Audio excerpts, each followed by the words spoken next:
Então, dando prosseguimento às nossas palestras, nós convidaremos ao palco a senhora Mariane von Lachmann, presidente do Sinda-Rio, para apresentar sua palestra intitulada Agenciamento Marítimo e a Questão de Gênero: o que falta para que as mulheres assumam posições de liderança no Brasil e no mundo. Por favor, Mariane.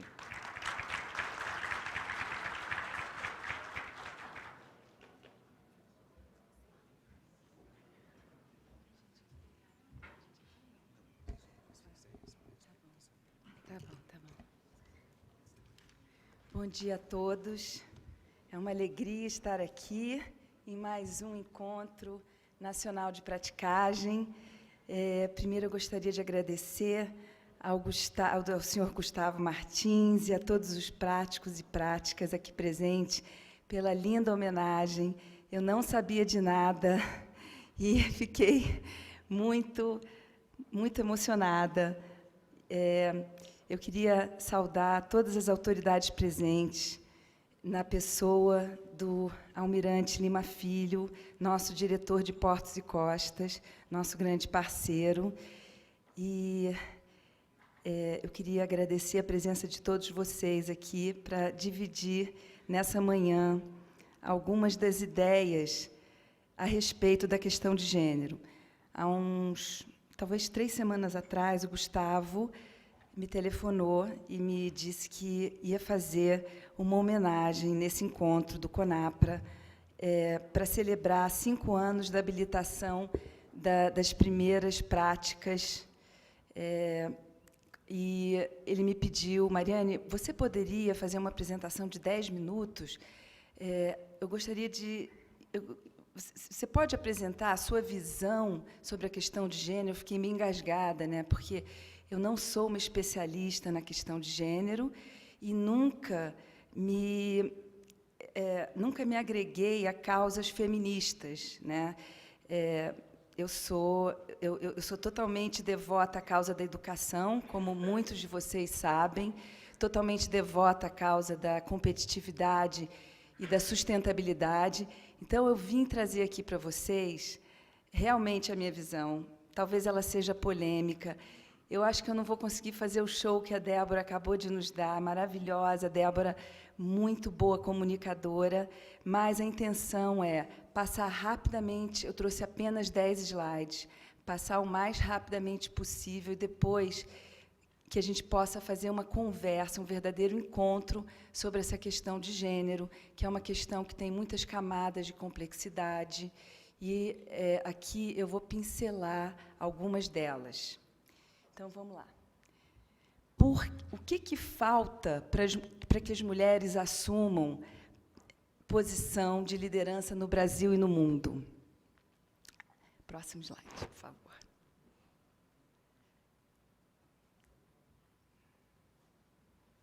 Que eu não tenho aqui a... Já foi? Falta uma grande transformação da sociedade. Eu adoraria. Tá bom, muito obrigada. Falta uma grande transformação da sociedade. Essa é uma questão que é da sociedade, não é de homens nem de mulheres, é uma questão da sociedade e a gente vai ver um pouco mais de perto o que significa isso.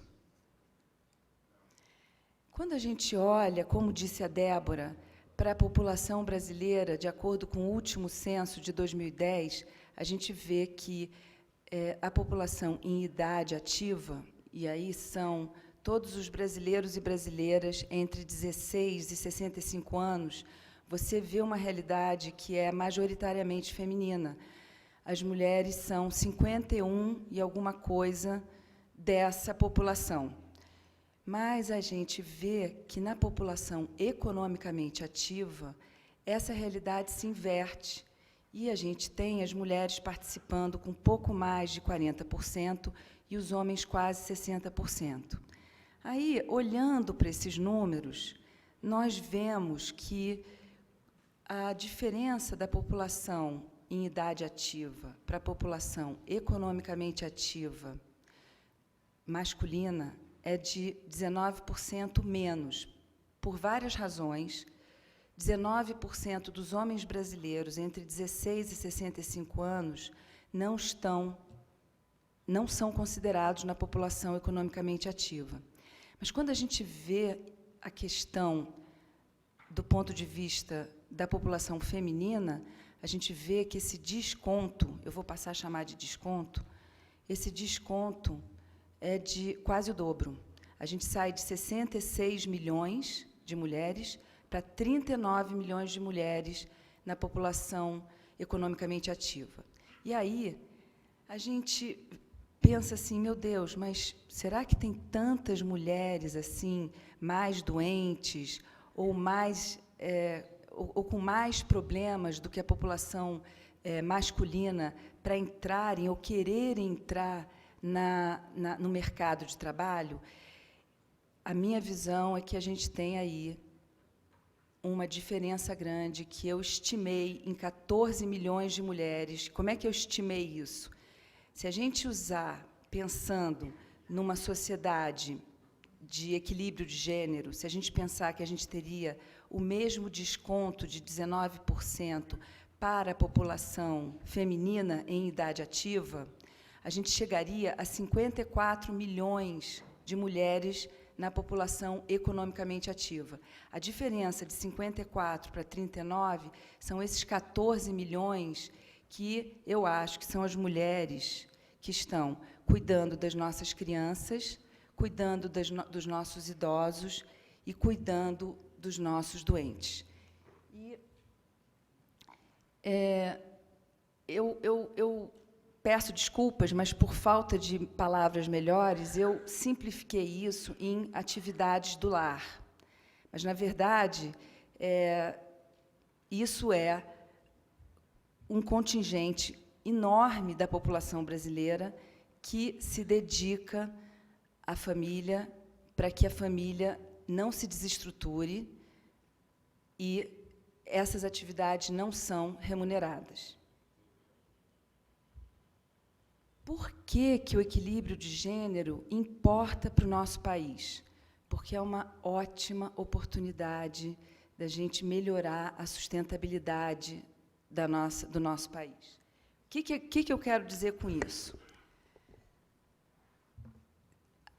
Como nós não temos serviços públicos e privados para atender as nossas crianças, os nossos idosos e os nossos doentes, nós contamos com as mulheres em grande escala para suprir esses serviços. A população brasileira, né, como a gente já falou, se a gente pudesse ter um contingente maior dessas mulheres no mercado de trabalho, a gente teria uma questão de competitividade mais bem resolvida. 37% das famílias brasileiras são sustentadas por mulheres. E a distribuição de renda no país, ela está impactada pela realidade de remuneração mais baixa para mulheres, a gente vai ver mais adiante, cerca de 25%, em média, salários menores, quando comparados em cargos semelhantes ocupados por homens. É muito bom saber que, na praticagem, isso não acontece.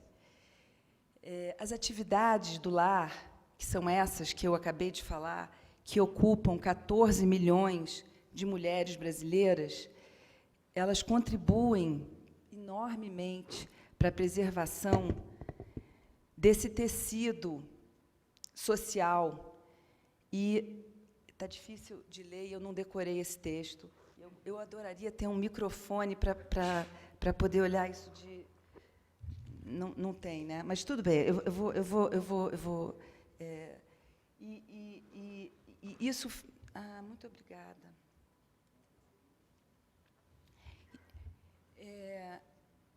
Isso freia a capacidade de melhoria de distribuição de renda no país, que é a nossa maior mazela, né? A maior mazela da sociedade brasileira é a questão da distribuição de renda. Obrigada. Muito obrigada.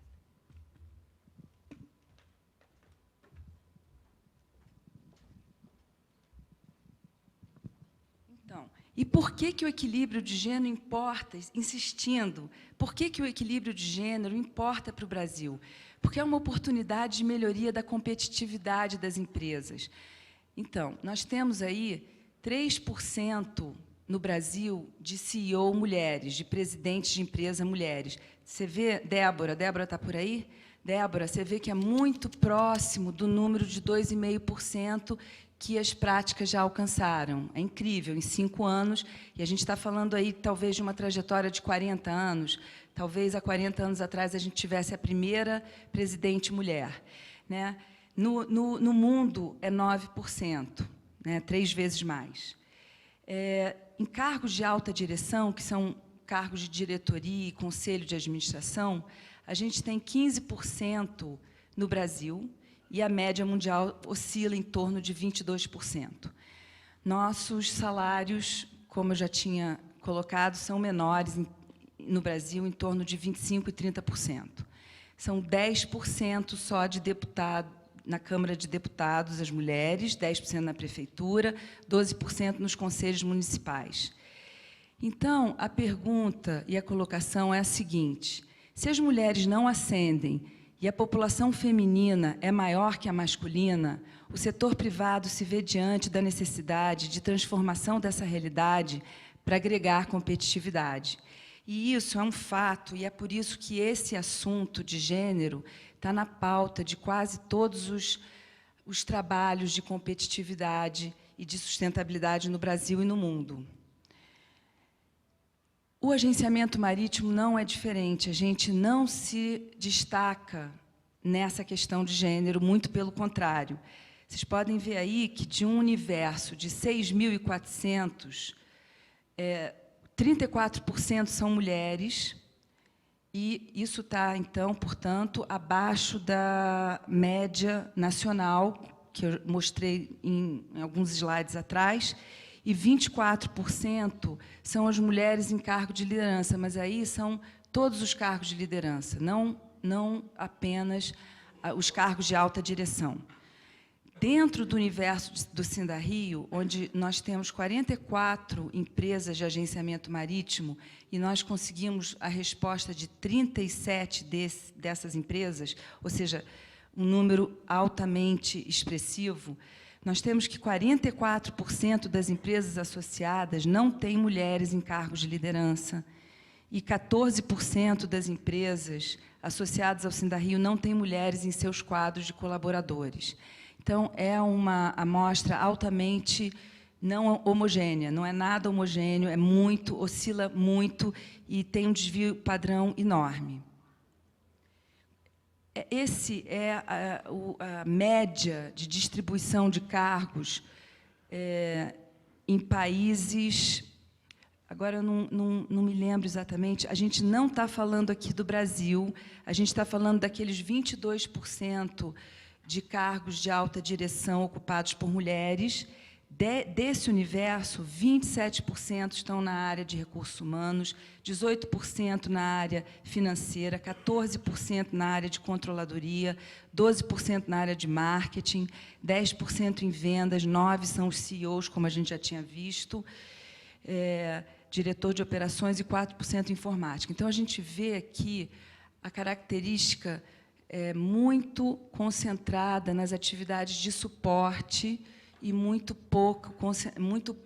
são muito poucas as mulheres que estão no fronting. E quais seriam as razões para esse desequilíbrio no Brasil e no mundo, né? Essa é uma questão da sociedade. Então, a gente tem aí... Isso é uma fotografia do PNAD, que é a Pesquisa Nacional de Domicílios, de 2012. Nós temos as mulheres brasileiras, em média, trabalhando com atividades domésticas 4 vezes mais do que os homens. Nos países desenvolvidos, isso se atém a 2 vezes mais. E nas tarefas domésticas, quando elas são realizadas, 85% são as mulheres e 45% os homens. A pressão social para manter os papéis de mãe e filha, eu acho que a A Débora falou muito bem, ilustrou muito bem isso, quando ela falou do café com leite e quando ela falou da questão, de todas as questões em relação às diferenças, né? É difícil, porque no Brasil a gente tem mais ou menos 40 anos das mulheres no mercado de trabalho, mais ou menos, talvez um pouco mais, né? Eu me lembro, a minha mãe nunca trabalhou. Eu acho que a maioria das mães aqui também não trabalharam, né? Eu acho que a minha geração foi a geração que começou a ingressar em massa no mercado de trabalho, e isso é uma barreira necessária que tem que ser atravessada naturalmente, depois de milênios se relacionando com mulheres como mães, filhas. É difícil, né? É uma dificuldade natural o relacionamento como colega de trabalho ou até superior, né? Existe um preconceito na sociedade, a Débora mostrou, e a gente não precisa falar, acho que disso agora. Existe muita escassez de candidatas buscando ascensão profissional. Eu acho que eu estava falando no coffee break com o Ramos, com o presidente do Sindipráticos do Rio. Mais adiante vai aparecer que as mulheres não têm visão estratégica. É que as mulheres, a visão estratégica das mulheres, ela é muito amplificada, porque a família faz parte dessa visão estratégica. A mulher, ela não se perdoa se a família dá errado, se um filho vai para o caminho das drogas, se um filho disléxico não consegue chegar e fazer o vestibular, fazer o Enem, se o casamento vai mal, a mulher tende a se culpar, porque existe esse DNA de milênios de que essas são tarefas eminentemente femininas e que a responsabilidade recai sobre as mulheres. Então, isso, para nós, também é uma grande curva de aprendizado. Existe, sim, suporte insuficiente, porque a gente tem uma questão que é uma questão da sociedade. Todas as reuniões no colégio dos meus filhos são feitas de 9 às 5 da tarde. Eu peço, bom, meu filho mais novo já está entrando no ensino médio, já tem, então, sei lá, quase 20 anos que eu peço à escola, por que não faz aos sábados, por que não faz à noite? Porque as crianças olham e falam, mãe, você era a única que não estava lá. Então, a gente precisa mudar a sociedade. É uma questão, é um enorme desafio para todo mundo, no Brasil e no mundo. E existe também pouca prática com banco de horas. O banco de horas é uma salvação. Outra salvação que a gente precisa trabalhar muito é a questão do trabalho remoto. Essa história do INSEAD, de dizer que existe pouca visão estratégica, é uma assunção muito limitada para explicar por que as mulheres não querem ascender. É verdade, as mulheres não querem ascender. Somos muito poucas em cargos de alta direção, porque isso significa um desapego da família, uma extraordinária capacidade de não se sentir culpada por uma série de coisas e uma necessária parceria de vários membros da família. E a falta de infraestrutura de transporte, como todo mundo sente, a questão da mobilidade que atrapalha todo mundo para ir e voltar do trabalho. Então, quais são as iniciativas... Será que eu pulei? Não. Quais são as iniciativas que existem e que estão buscando construir, passo a passo, esse equilíbrio? Existe uma rede de mulheres líderes, que foi uma inspiração da ministra Isabela Teixeira, e que foi criada para montar uma agenda que foi apresentada na Rio +20, em 2012, para tratar de um tripé, que é o empoderamento da mulher, a questão de como fazer as mulheres ascenderem aos cargos de liderança, o empreendedorismo feminino e o consumo sustentável, né? O nosso consumo está tão ruim e a gente está produzindo tantas doenças que a saúde pública não dá conta mais de tratar tanta doença, resultado de péssima alimentação, resultado de compras de comida industrializada, que só vai produzir problemas cardíacos, vasculares, etc. Então, eu realmente recomendo dar uma olhada nesse site, porque tem muito material espetacular. A gente tem, na vice-presidência dessa rede, a Tânia Somavila, que é a diretora estatutária da Vale. A Vale está patrocinando esse evento. São mulheres incríveis que estão fazendo uma grande diferença nas suas empresas e estão dando exemplos fabulosos de como é que a gente pode fazer diferente. E isso é só para dar 2 exemplos, porque tem muita gente trabalhando sobre esse tema no Brasil e no mundo. E essa daí, a WISTA, o Women's International Shipping and Trading Association, é um novo networking aqui no Brasil. Eles estão tentando constituir o ramo brasileiro com mulheres do shipping atuantes no Brasil. E aí eu trouxe para vocês darem uma olhada nisso. Como é que a gente pode fazer para estimular a ascensão feminina? Então, aí a gente listou algumas iniciativas, né? Educação é fundamental, a educação dos nossos filhos, e isso vale para homens e mulheres indistintamente. Educação para eliminar a estigmatização de homens que cuidam de crianças, idosos e doentes. Né? Os homens podem cuidar tão bem quanto as mulheres, é só uma questão de estigma. Reivindicar a segurança da mulher, né? Tem questões de segurança que são fundamentais para que isso possa entrar numa escala mais representativa para a nossa sociedade e dar maior visibilidade aos diversos modelos femininos do setor produtivo. No governo, educação para o equilíbrio de gênero, aperfeiçoar a licença maternidade e paternidade, prover infraestrutura, serviços assistenciais e legislação necessária. Não tem creche, gente. Não tem creche. A gente sabe que tem várias iniciativas, e eu vi isso através de uma coluna da Ana Maria Machado, no Globo, uns 10 dias atrás, de casais entrando na justiça em vários municípios do interior do Rio Grande do Sul para conseguir creche para os seus filhos, para que eles possam trabalhar. Então, a gente está num país em que faltam serviços básicos, e aí, de que maneira a gente pode se mobilizar para suprir isso, né? Infraestrutura, serviços, empresas, investir em políticas de treinamento e capacitação, porque como é que a gente vai ter mais diretoras só se a gente tiver mais gerentes? As mulheres precisam ocupar gerências para que elas possam ocupar as diretorias, para que elas possam ocupar os conselhos de administração. Né? Viabilizar o trabalho remoto. O trabalho remoto pode ser tão produtivo quanto o trabalho numa empresa. E isso a gente pode fazer através de indicadores, através de gestão, totalmente possível.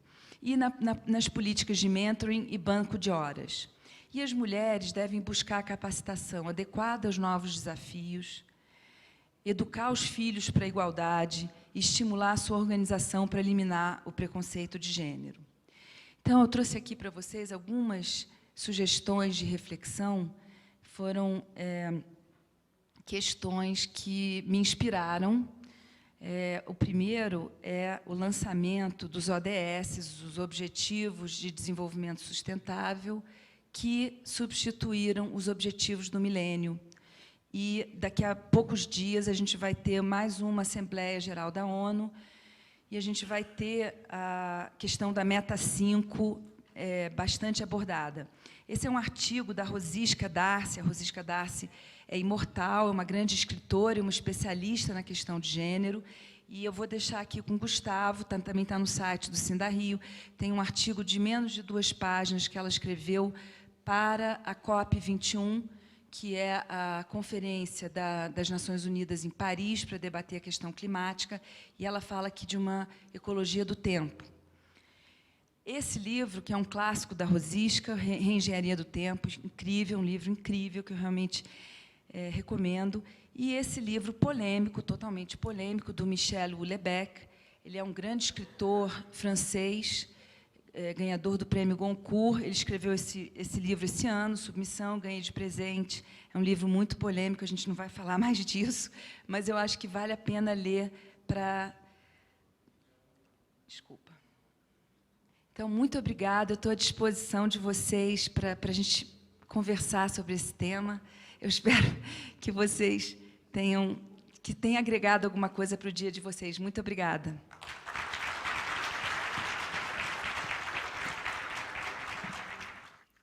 E, sim, antes da senhora descer, eu vou chamar aqui também o prático Lauri Ramos para entregar uma lembrança do evento. Prático Lauri, por favor.